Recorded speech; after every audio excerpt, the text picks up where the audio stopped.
국가대표 감독 선임 절차를 두고 축협에 대한 비판이 거셉니다. 5개월여간의 기간 동안 어이없는 행정 절차들이 속속 폭로되며 국민들을 분노케 하고 있기 때문인데요. 부랴부랴 홍명보 감독은 지난밤 긴급 기자회견을 자청해 국민들을 이해시키기에 나섰습니다. 국민들은 홍 감독을 선임한 것에 대한 비판보다는 그 과정에 대한 비판에 주목하고 있습니다. 매번 어처구니 없는 행정이 반복되는데도 고쳐지지 않고 있는 데 대한 불만입니다. 이에 대해 문체부도 결국 칼을 꺼내든 모양새인데요.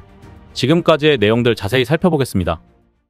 KFA는 지난 7일 축구 국가대표팀 차기 감독에 홍명보 울산 HD 감독을 내정했다라고 전했습니다. 이어 8일 이임생 기술본부 총괄이사를 통해 홍명보 감독의 선임이 확정됐음을 알렸습니다. 이임생 이사는 8일 오전 기자회견을 열어 홍명보 감독의 선임 사실과 계약 기간 등을 공개했습니다. 그간 홍명보 감독이 거듭 국가대표팀의 사령탑으로 부임할 일은 없다고 못 박아왔기에 실망감은 상당했습니다. 또한 KFA를 향한 비판의 목소리도 점차 커지고 있습니다. 국민들이 주목하고 있는 부분은 단순히 홍명보 감독의 선임 사실만이 아닙니다. KFA는 지난 2월 16일 2023 아시아축구연맹 카타르 아시안컵을 끝으로 위르겐 클린스만을 경질한 뒤 약 5개월 동안 대표팀 감독직을 공석으로 비웠습니다. 이후 정혜성 전 전력강화위원장, 이임생 이사 등을 앞세워 수많은 외국인 감독과 접촉하고 있음을 알렸습니다. 그럼에도 이들의 최종 선택은 5개월 전 클린스만 감독이 경질된 후 1순위로 꼽혔던 홍명보 감독이었습니다. 이에 KFA가 엄청난 시간 낭비로 국민적 스트레스를 유발했다는 비판이 끊임없이 이어지고 있는 것입니다. 또한 대표팀 감독을 선임하는 과정에서 협상의 난항을 겪으며 3월 황선홍 감독을 임시 사령탑으로 선임한 점 역시 지적받고 있습니다. 당시 황선홍 감독이 항저우 아시안게임, U23 아시안컵, 파리 올림픽을 준비하는 중책을 맡고 있었다는 점에서 겸직은 쉽사리 이해되지 않는 선택이었습니다. 허술했던 과정은 처참한 결과로 이어졌습니다. 황선홍 감독이 이끄는 U23 대표팀은 아시안컵 8강에서 인도네시아에 패하며 40년 만에 올림픽 본선 무대 진출에 실패했습니다. 그럼에도 KFA는 근본적인 설명과 대책을 내놓지 않았습니다.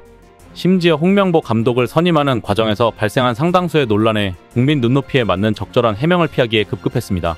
상황이 유야무야 흘러가자 결국 KFA 내부 사정에 능통한 이영표 해설위원이 목소리를 냈습니다. 이영표 해설위원은 9일 JTBC 뉴스룸에 출연해 현 상황과 자신의 소신을 가감없이 전했는데요. 그는 먼저 감독 선임 과정에서 전력 강화위원들끼리의 소통이 원활히 이루어지지 않았다는 점을 문제로 지적했습니다. 그는 이임생 이사가 결정된 감독이 외부로 유출될 것이 두려웠다고 했다. 5개월 동안 감독 선임을 위해 노력했던 위원들을 믿지 못한다는 이야기다. 이는 협회가 행정적으로 상당히 문제가 있다는 생각을 들게 했다라고 소신을 밝혔습니다. 또한 감독 선임 과정에서 위르겐 클롭급 감독을 데려오겠다는 발언에 대해서 정말 사과를 드리고 싶다. 당시엔 사비 에르난데스, 라파엘 베니테스 등의 감독과 실제로 접촉이 있었고 그들도 적극적인 모습을 보여 이번엔 정말 좋은 감독을 모셔올 수 있겠다 싶어 말씀드린 것이다라며 자신의 소망이 섞인 언행임을 인정했습니다. 이영표 위원의 파격적인 행보는 10일 KBS 유튜브 채널에서도 이어졌습니다.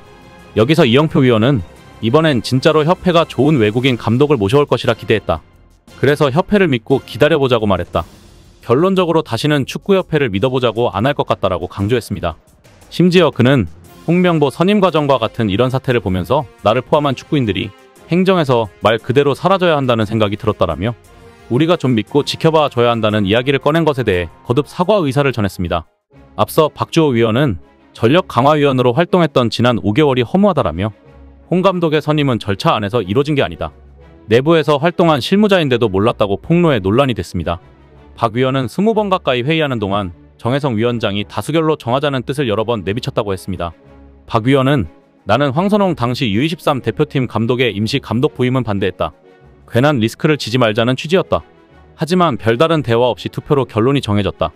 그래서 황선홍 감독이 임시 감독이 된 것이라고 했습니다. 박 위원은 그 이후로도 의견 교환 없이 그냥 투표가 진행된 적이 몇 번 있었다. 대화를 통한 결론 도출은 없었다며 다수결로 감독을 정하는 행태에 분노했습니다. 이임생 대한축구협회 기술총괄이사는 홍명보 감독 선임 관련 브리핑에서 기존 전력강화위원회를 존중했고 줌 미팅을 통해 참석한 5명에게 동의를 받았다면서 절차상 문제는 없었다. 다만 다시 위원회를 소집하면 외부나 언론의 내용이 새어나가는 게 두려웠다라고 말했습니다. 박주호 위원은 정말 몰랐다며 홍명보 감독이 계속 안 한다고 이야기했기에 나도 아닌 줄 알았다. 회의 시작도 전부터 국내 감독이 낫지 않아? 하는 대화로 벌써 분위기가 형성됐다. 외국 감독에 대해 논할 때는 이것저것 따지며 반대 의견을 내는데 국내 감독에 대해 언급하면 무작정 좋다고 했다고 주장했습니다. 축구협회 측은 박주호가 자신의 유튜브 채널을 통해 전력강화위원회에서 있었던 일들이라며 폭로한 것은 비밀유지서약 위반이라면서 법적 대응을 검토하는 방향으로 내부 논의가 진행되고 있다는 입장을 밝혔습니다. 하지만 이를 두고 박문성 축구해설위원은 10일 유튜브 달순의 라이브에서 박주호 법적 대응하겠다는 미친 축구협회에 꼭 법적 대응하세요라는 제목으로 대한축구협회는 절대 법적 대응을 못할 것이라고 주장했습니다. 박문성 위원은 법적 대응을 하면 진실 공방이 될 수밖에 없고 그동안 한 게 다 까질 거다. 꼭 법적 대응을 하라라며 협회가 법적 대응을 하면 박주호 위원도 할 거다. 그러면서 더 많은 진실이 나올 텐데 그런 부분을 생각해보면 전 축구협회가 못할 거라고 본다라고 말했습니다. 손흥민은 이미 이러한 한국축구협회의 문제를 알고 있는 듯 최근 국내에서 쉬면서 한 인터뷰에서 은퇴하면 축구 관련 일을 절대 하지 않겠다고 말한 바 있습니다. 은퇴를 하는 날에는 축구에 관련된 일은 하지 않을 거라고 그 마음은 아직도 변함없이 단단하게 굳어가고 있는 것 같습니다.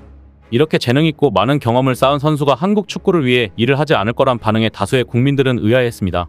하지만 이번 축협 사태를 보면서 왜 뜬금없이 손흥민이 축구계를 떠나겠다고 했는지 이해가 갑니다. 국민 혈세로 운영되는 축구협회이지만 아무리 국민들이 아우성거려도 축협은 바뀌지 않고 있습니다. 이를 바꿀 수 있는 대안은 유일하게 문체부밖에 없는데요. 유인촌 문체부 장관도 이러한 상황을 인지한 듯 산하단체 임원의 임기 제한을 없애는 방향으로 정관을 고치려는 대한체육회의 시도에 대해 거부 의사를 분명히 했습니다. 당초 체육회 정관에 따르면 임원은 4년의 임기를 보낸 뒤 한 차례 연임이 가능합니다. 3선 이상에 도전하려면 체육회사나 스포츠공정위원회의 심사를 거쳐 승인을 받아야 합니다. 체육회 개정안이 통과되면 3선 도전을 준비 중인 이기흥 대한체육회장은 물론 4선 출마를 저울질 중인 정몽규 대한축구협회장도 제한 없이 선거에 뛰어들 수 있는 길이 열리게 됩니다. 체육회는 정관 개정을 추진하는 이유에 대해 종목단체나 지방체육회의 경우 임원을 맡을 인물이 부족하다는 궁색한 해명을 내놓고 있습니다. 하지만 이에 대해 체육계 안팎에서 사실상 새 인물의 진입 장벽을 만들기 위한 용도로 쓰일 가능성이 더 높다. 제대로 된 공론화 과정을 거치지도 않았다며 반발하는 목소리가 높습니다. 유 장관은 우리 문체부가 승인하든 안 하든 체육회가 맘대로 하고 싶다면 그렇게 하라면서 대신 나라 돈을 받지 않으면 된다. 매년 4,200억 원이라는 어마어마한 돈을 정부로부터 받아 쓰는데도 학교 체육이든 엘리트 체육이든 계속 낭떠러지로 가고 있다. 이런 상황에서 기득권자들이 회장직을 유지하는 게 그리 중요한가라며 날을 세웠습니다. 이어 주무부처인 문체부 입장에서는 되지도 않을 일에 대해 허가하고 자시고할 게 없다며 부정적 입장을 거듭 드러냈습니다. 유 장관은 아울러 문체부가 체육회를 거치지 않고 지방체육회와 종목단체 예산을 직접 배정하는 방식으로 시스템을 개편하겠다는 뜻도 분명히 했습니다. 이어 그동안 한국 체육이 잘 나갔다면 시스템을 굳이 바꿀 이유가 있겠느냐면서 대한민국 체육이 위기를 겪고 있는 현실을 감안해 정부가 갖고 있는 가장 강력한 수단인 예산 편성권을 활용해 한국 체육이 다시 도약할 수 있는 발판을 만들겠다는 것이라고 덧붙였습니다. 한국의 유능한 선수들은 많이 배출되는 데 비해 행정은 아직 후진국 수준입니다. 이번 기회를 토대로 축협이 새로 태어날 수 있는 발판이 마련되길 간절히 바라봅니다. 이상 시원TV였습니다.